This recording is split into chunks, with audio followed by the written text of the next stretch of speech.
धारा 311 सत्र न्यायालय के समक्ष विचारणों में अभिलेख।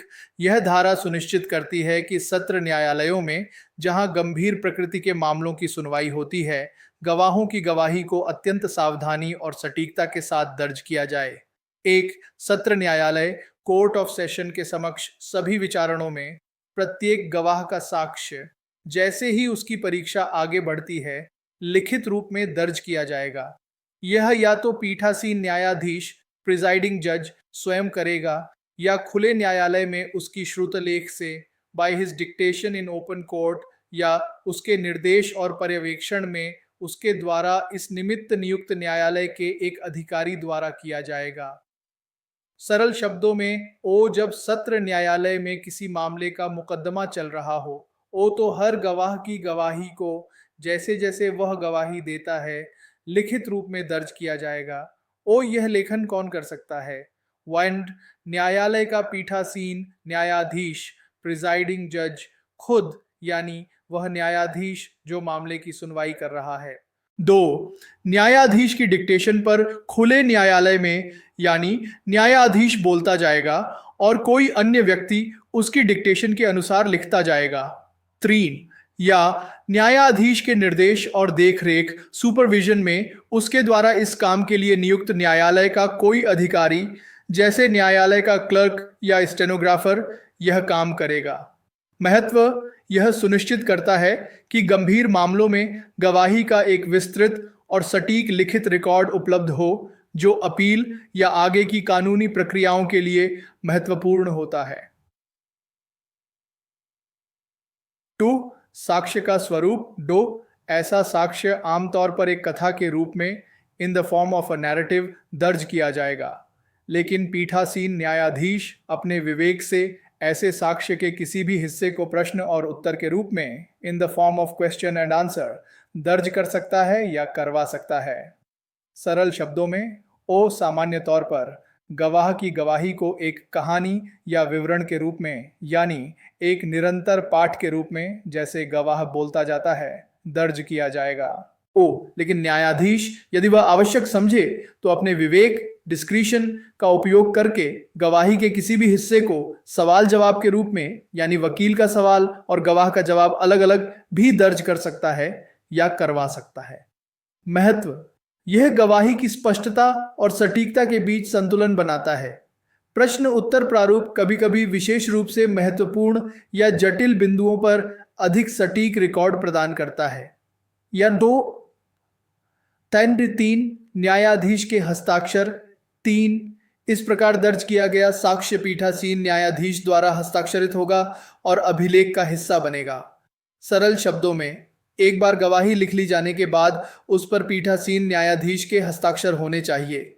हस्ताक्षरित होने के बाद यह गवाही मामले के आधिकारिक रिकॉर्ड का एक महत्वपूर्ण हिस्सा बन जाएगी। महत्व यह सुनिश्चित करता है कि गवाहों की गवाही का एक प्रामाणिक और आधिकारिक रिकॉर्ड बना रहे जिसकी विश्वसनीयता न्यायिक प्रक्रिया में सर्वोपरि है।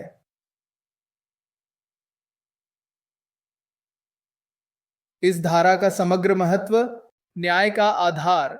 सत्र न्यायालयों में साक्ष्य की सटीक रिकॉर्डिंग निष्पक्ष न्याय के लिए आधारशिला है, क्योंकि यह रिकॉर्ड ही उच्च न्यायालयों में अपील और समीक्षा का आधार बनता है। जवाबदेही और पारदर्शिता। यह न्यायाधीश और न्यायालय के अधिकारियों की जवाबदेही सुनिश्चित करती है और रिकॉर्डिंग प्रक्रिया में पारदर्शिता बनाए रखती है। प्रक्रियात्मक औपचारिकता। यह गंभीर आपराधिक मामलों के लिए आवश्यक प्रक्रियात्मक औपचारिकता और सटीकता को बनाए रखती है, जहां गलतियां गंभीर परिणाम दे सकती हैं। संक्षेप में, धारा 311 यह अनिवार्य करती है कि सत्र न्यायालय में प्रत्येक गवाह का साक्ष्य लिखित रूप में दर्ज किया जाए, जिसे न्यायाधीश स्वयं उसकी डिक्टेशन पर या उसके पर्यवेक्षण में न्यायालय का अधिकारी करेगा। साक्ष्य आमतौर पर कथात्मक रूप में दर्ज होगा, लेकिन न्यायाधीश विवेक से प्रश्न उत्तर प्रारूप का उपयोग कर सकता है। दर्ज किए गए साक्ष्य पर न्यायाधीश के हस्ताक्षर होंगे और वह मामले के रिकॉर्ड का हिस्सा बनेगा। यो इस ऑयल भारतीय नागरिक सुरक्षा संहिता 2023 की धारा 312 जो साक्ष्य के अभिलेख की भाषा language of record of evidence से संबंधित है। यह धारा बताती है कि जब मजिस्ट्रेट धारा 310 के तहत या सत्र न्यायाधीश धारा 311 के तहत द्वारा गवाहों की गवाही दर्ज की जाती है तो उसे किस भाषा में रिकॉर्ड किया जाएगा, खासकर जब गवाह न्यायालय की भाषा के अलावा किसी अन्य भाषा में गवाही दे। धारा 312 साक्ष्य के अभिलेख की भाषा। यह धारा सुनिश्चित करती है कि न्यायालय में साक्ष्य की रिकॉर्डिंग सही भाषा में हो और यदि कोई गवाह अलग भाषा का उपयोग करता है तो उसका उचित अनुवाद उपलब्ध हो। प्रत्येक मामले में जहां साक्ष्य धारा 310 या धारा 311 के अधीन दर्ज किया जाता है। सरल शब्दों में, यह धारा उन सभी गंभीर मामलों पर लागू होती है जहां मजिस्ट्रेट, वारंट मामले या सत्र न्यायाधीश द्वारा गवाही रिकॉर्ड की जाती है।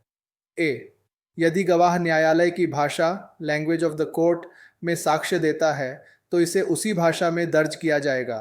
उस सरल शब्दों में, अगर गवाह उसी भाषा में गवाही दे रहा है जो अदालत की आधिकारिक भाषा है, जैसा कि धारा 307 के तहत निर्धारित है, तो उसकी गवाही उसी भाषा में लिखी जाएगी। यह सबसे सीधा मामला है। बी, यदि वह किसी अन्य भाषा में साक्ष्य देता है तो यदि व्यवहार्य हो, इफ प्रैक्टिकेबल, तो इसे उसी भाषा में दर्ज किया जा सकता है। और यदि ऐसा करना व्यवहार्य नहीं है तो न्यायालय की भाषा में साक्ष्य का एक सही अनुवाद तैयार किया जाएगा। जैसे ही गवाह की परीक्षा आगे बढ़ती है, मजिस्ट्रेट या पीठासीन न्यायाधीश द्वारा हस्ताक्षरित होगा और अभिलेख का हिस्सा बनेगा। ओ सरल शब्दों में, अगर गवाह अदालत की भाषा के अलावा किसी दूसरी भाषा में गवाही दे रहा है, यदि संभव हो, व्यवहार्य हो, तो उसकी गवाही उसी दूसरी भाषा में लिखी जा सकती है जिसमें वह बोल रहा है। यदि संभव न हो, व्यवहार्य न हो, तो जैसे जैसे गवाह गवाही देता जाएगा उसी समय न्यायालय की भाषा में उसकी गवाही का एक सही अनुवाद तैयार किया जाएगा। इस अनुवाद पर मजिस्ट्रेट या न्यायाधीश के हस्ताक्षर होंगे और यह मामले के आधिकारिक रिकॉर्ड का हिस्सा बनेगा। ओ महत्व, यह सुनिश्चित करता है कि अदालत के पास गवाह की मूल गवाही या कम से कम उसका तत्काल अनुवाद उपलब्ध हो, खासकर जब एक दुभाषीय का उपयोग किया जा रहा हो।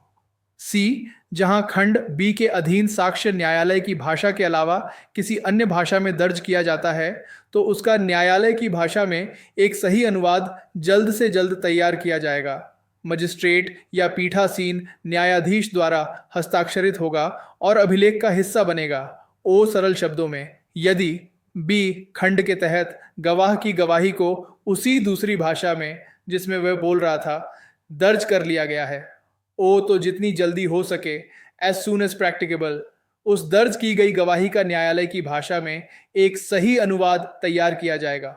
ओ इस अनुवाद पर भी मजिस्ट्रेट या न्यायाधीश के हस्ताक्षर होंगे और यह मामले के रिकॉर्ड का हिस्सा बनेगा। ओ महत्व, यह सुनिश्चित करता है कि अदालत के पास हमेशा न्यायालय की अपनी भाषा में साक्ष्य का आधिकारिक रिकॉर्ड हो जो भविष्य में संदर्भ और अपीलों के लिए महत्वपूर्ण है। परंतु प्रोवाइजो, जब खंड बी के अधीन साक्ष्य अंग्रेजी में दर्ज किया जाता है और किसी भी पक्ष द्वारा न्यायालय की भाषा में उसका अनुवाद आवश्यक नहीं होता है तो न्यायालय ऐसे अनुवाद से छूट दे सकता है। ओ सरल शब्दों में, यह एक अपवाद है। यदि गवाह की गवाही अंग्रेजी भाषा में दर्ज की जाती है, भले ही वह न्यायालय की आधिकारिक भाषा न हो, ओ और किसी भी पक्ष, अभियोजन या बचाव को न्यायालय की भाषा में उसके अनुवाद की आवश्यकता नहीं है, ओ तो अदालत उस अनुवाद को तैयार करने की आवश्यकता से छूट दे सकती है। ओ कारण, भारत में अंग्रेजी एक व्यापक रूप से समझी जाने वाली न्यायिक भाषा है और यदि सभी पक्षों को इससे कोई आपत्ति नहीं है तो अनावश्यक अनुवाद कार्य से बचा जा सकता है। धारा का समग्र महत्व, सटीकता और निष्पक्षता। यह सुनिश्चित करती है कि गवाह की गवाही को सटीक रूप से दर्ज किया जाए, भले ही वह न्यायालय की आधिकारिक भाषा के अलावा किसी अन्य भाषा का उपयोग कर रहा हो। सही अनुवाद निष्पक्षता के लिए महत्वपूर्ण है। न्यायिक रिकॉर्ड की अखंडता। यह न्यायालय के रिकॉर्ड की अखंडता और पूर्णता को बनाए रखती है, यह सुनिश्चित करते हुए कि भविष्य में समीक्षा या अपील के लिए सभी प्रासंगिक जानकारी उपलब्ध हो। भाषाई पहुंच। यह प्रावधान अदालतों में भाषाई विविधता को स्वीकार करता है और यह सुनिश्चित करता है कि भाषा की बाधा न्याय के रास्ते में न आए। दक्षता बनाम सटीकता।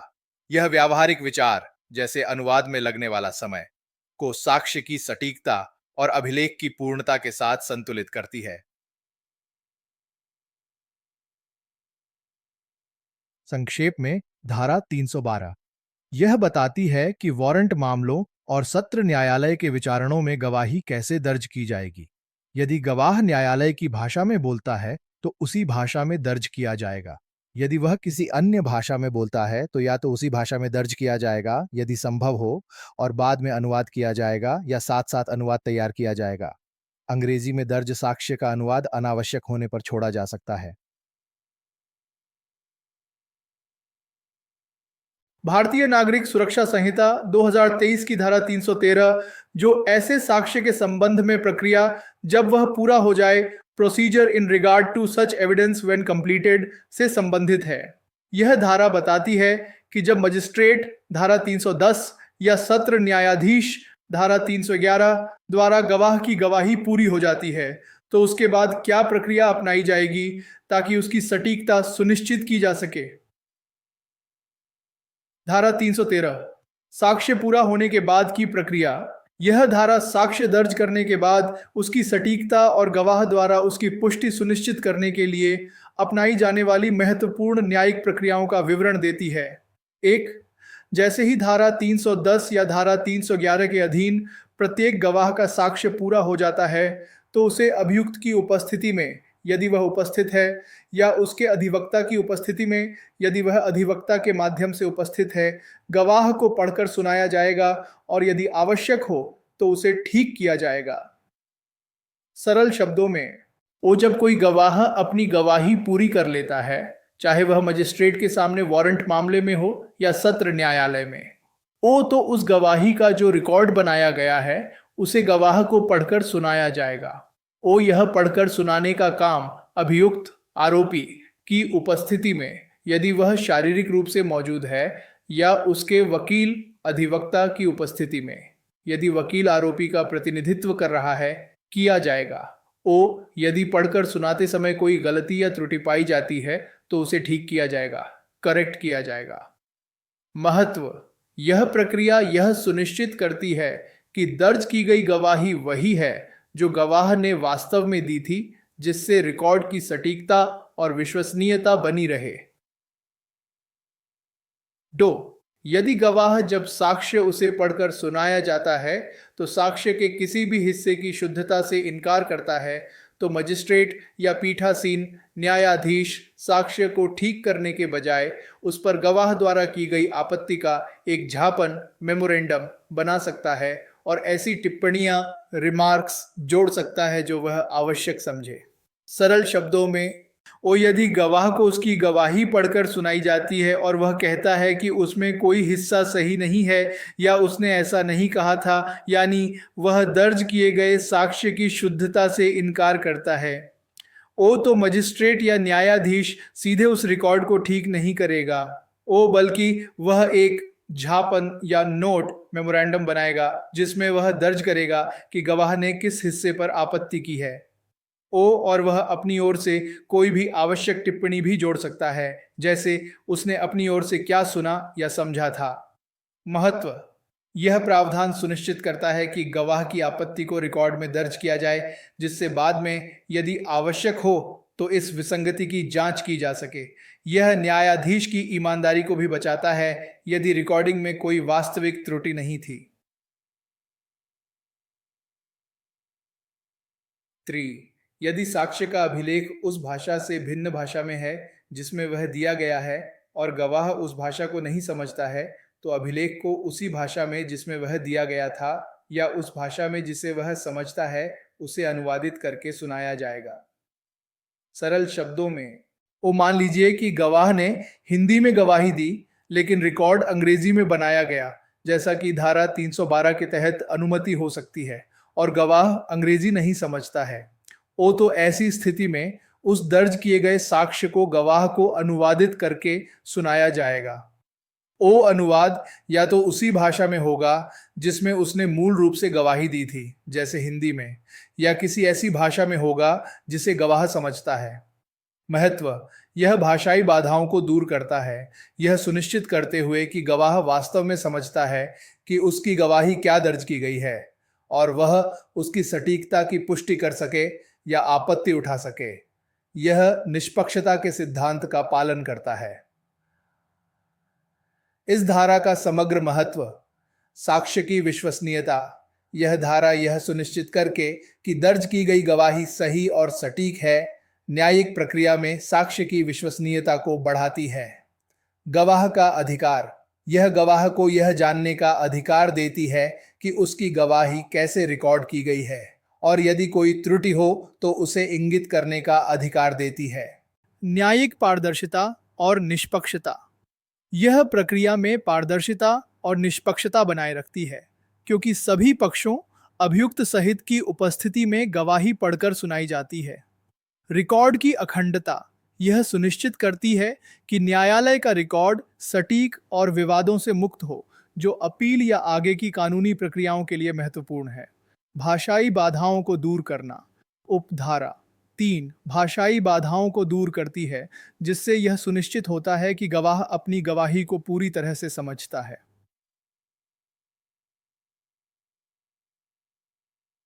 संक्षेप में, धारा 313 यह अनिवार्य करती है कि गवाह की गवाही पूरी होने के बाद उसे अभियुक्त या उसके वकील की उपस्थिति में गवाह को पढ़कर सुनाया जाए और आवश्यकता अनुसार ठीक किया जाए।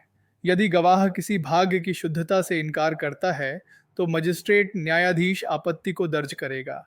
यदि रिकॉर्डिंग की भाषा गवाह की भाषा से अलग है और वह उसे नहीं समझता, तो रिकॉर्ड को उसकी समझ में आने वाली भाषा में अनुवादित करके सुनाया जाएगा। नाताल बॉडी है। भारतीय नागरिक सुरक्षा संहिता 2023 की धारा 314 जो अभियुक्त या उसके अधिवक्ता को साक्ष्य की व्याख्या, interpretation of evidence to accused और हिज एडवोकेट से संबंधित है। सेशन डेसेड एंड डीडी धारा 314 अभियुक्त या उसके अधिवक्ता को साक्ष्य की व्याख्या। यह धारा सुनिश्चित करती है कि आपराधिक कार्यवाही के दौरान अभियुक्त और उसके वकील को दिए जा रहे सभी सबूतों की भाषा की बाधाओं के बावजूद पूरी समझ हो। यह निष्पक्ष सुनवाई के सिद्धांत का एक महत्वपूर्ण पहलू है। एक, जब भी कोई साक्ष्य ऐसी भाषा में दिया जाता है जिसे अभियुक्त नहीं समझता है और वह न्यायालय में व्यक्तिगत रूप से उपस्थित है, तो उसे खुले न्यायालय में ऐसी भाषा में व्याख्या करके सुनाया जाएगा जिसे वह समझता है। सरल शब्दों में, अगर कोई गवाह अदालत में ऐसी भाषा में गवाही दे रहा है जिसे आरोपी अभियुक्त नहीं समझता, और आरोपी खुद अदालत में मौजूद है, तो उस गवाही का अनुवाद या व्याख्या, इंटरप्रिटेशन, आरोपी को खुले न्यायालय, ओपन कोर्ट में एक ऐसी भाषा में तुरंत सुनाया जाएगा जिसे वह अच्छी तरह से समझता है। महत्व: यह सुनिश्चित करता है कि आरोपी को यह पता चले कि उसके खिलाफ क्या सबूत पेश किए जा रहे हैं, ताकि वह खुद का बचाव कर सके या अपने वकील को उचित निर्देश दे सके। यह प्राकृतिक न्याय का एक मूलभूत सिद्धांत है। 2. यदि वह अधिवक्ता के माध्यम से उपस्थित होता है और साक्ष्य न्यायालय की भाषा के अलावा किसी अन्य भाषा में दिया जाता है और अधिवक्ता उस भाषा को नहीं समझता है, तो उसे ऐसे अधिवक्ता को उसी भाषा में व्याख्या करके सुनाया जाएगा। सरल शब्दों में, अगर आरोपी खुद अदालत में नहीं है, बल्कि अपने वकील के माध्यम से प्रतिनिधित्व कर रहा है, और गवाही न्यायालय की आधिकारिक भाषा के अलावा किसी अन्य भाषा में दी जा रही है, और आरोपी का वकील भी उस गवाही वाली भाषा को नहीं समझता है, तो उस गवाही का अनुवाद या व्याख्या वकील को उसकी समझ में आने वाली भाषा में सुनाया जाएगा। महत्व: वकील को मामले को ठीक से समझने और आरोपी का प्रभावी ढंग से प्रतिनिधित्व करने के लिए गवाही को समझना महत्वपूर्ण है। 3. जब दस्तावेज औपचारिक प्रमाण के प्रयोजन के लिए प्रस्तुत किए जाते हैं तो न्यायालय के विवेक पर होगा कि वह उनमें से उतना ही व्याख्या करे जितना आवश्यक प्रतीत होता है। सरल शब्दों में, ओ, जब अदालत में दस्तावेज डॉक्यूमेंट्स केवल औपचारिक प्रमाण फॉर्मल प्रूफ के लिए पेश किए जाते हैं, यानी उनकी सामग्री पर बहस करने के बजाय केवल यह साबित करने के लिए कि वे असली हैं, ओ, तो अदालत अपने विवेक डिस्क्रिशन का उपयोग कर सकती है। ओ, और उन दस्तावेजों की केवल उतनी ही व्याख्या या अनुवाद करने का निर्देश दे सकती है जितना उसे आवश्यक लगता है। उसे पूरे दस्तावेज का अनुवाद करने की जरूरत नहीं है यदि केवल कुछ हिस्से ही प्रासंगिक हों। महत्व: यह अदालत को अनावश्यक समय की बर्बादी से बचाता है, खासकर जब दस्तावेजों का एक बड़ा ढेर औपचारिक रूप से पेश किया जा रहा हो और उनके सभी विवरणों का तुरंत अनुवाद करना आवश्यक न हो। इस धारा का समग्र महत्व: निष्पक्ष सुनवाई का अधिकार। यह धारा निष्पक्ष सुनवाई के अभियुक्त के अधिकार को सुनिश्चित करती है, जिससे उसे अपने खिलाफ पेश किए गए सभी सबूतों को समझने का अवसर मिलता है। प्रभावी कानूनी प्रतिनिधित्व। यह सुनिश्चित करती है कि अभियुक्त का वकील भी सभी गवाहियों और सबूतों को समझ सके, जिससे वह अपने मुवक्किल का प्रभावी ढंग से बचाव कर सके। भाषाई बाधाओं को दूर करना। यह न्यायिक प्रक्रिया में भाषाई बाधाओं को दूर करने के लिए स्पष्ट दिशा निर्देश प्रदान करती है, जिससे न्याय तक पहुंच बढ़ती है। न्यायिक दक्षता। उपधारा 3 अदालत को औपचारिक दस्तावेजों की व्याख्या के संबंध में दक्षता और विवेक का प्रयोग करने की अनुमति देती है। संक्षेप में, धारा 314 यह अनिवार्य करती है कि यदि अभियुक्त न्यायालय में मौजूद है और किसी गवाही की भाषा को नहीं समझता है, तो उसे उस गवाही की व्याख्या उसकी समझ में आने वाली भाषा में खुले न्यायालय में दी जाएगी। यदि अभियुक्त वकील के माध्यम से उपस्थित होता है और वकील गवाही की भाषा नहीं समझता है, तो उसे वकील को समझाया जाएगा। औपचारिक दस्तावेजों के लिए न्यायालय अपनी आवश्यकता अनुसार ही व्याख्या करने का विवेक रखता है। आरटीआई भारतीय नागरिक सुरक्षा संहिता 2023 की धारा 315, जो साक्षी के आचरण के संबंध में टिप्पणियां remarks respecting demeanour of witness से संबंधित है। धारा 315 साक्षी के आचरण के संबंध में टिप्पणियां। यह धारा न्यायिक अधिकारी को यह अधिकार देती है कि वह गवाह की गवाही रिकॉर्ड करते समय उसके शारीरिक हाव भाव और आचरण के बारे में महत्वपूर्ण टिप्पणियां दर्ज करे। ये टिप्पणियां अदालत को गवाह की विश्वसनीयता का आकलन करने में मदद करती हैं। जब एक पीठासीन न्यायाधीश या मजिस्ट्रेट ने एक गवाह का साक्ष्य दर्ज कर लिया हो, तो वह ऐसी टिप्पणियां, यदि कोई हो, भी दर्ज करेगा जो वह महत्वपूर्ण समझे ऐसे गवाह के आचरण डिमीनर के संबंध में, जबकि वह परीक्षा एग्जामिनेशन के अधीन था। सरल शब्दों में समझने के लिए इसे तोड़कर देखते हैं। ओ किसके लिए? यह नियम पीठासीन न्यायाधीश जैसे सत्र न्यायालय में या मजिस्ट्रेट जैसे मजिस्ट्रेट न्यायालय में पर लागू होता है। ओ कब लागू होता है? जब न्यायाधीश या मजिस्ट्रेट ने किसी गवाह की गवाही साक्ष्य को पूरी तरह से दर्ज कर लिया हो। ओ क्या करना है? न्यायाधीश या मजिस्ट्रेट को कुछ टिप्पणियां रिमार्क्स भी दर्ज करनी होंगी, लेकिन केवल यदि कोई हो, इफ एनी। इसका मतलब है कि यह अनिवार्य नहीं है कि हर गवाह के लिए टिप्पणी हो, केवल तभी जब कुछ उल्लेखनीय हो। वो किसके बारे में टिप्पणियां?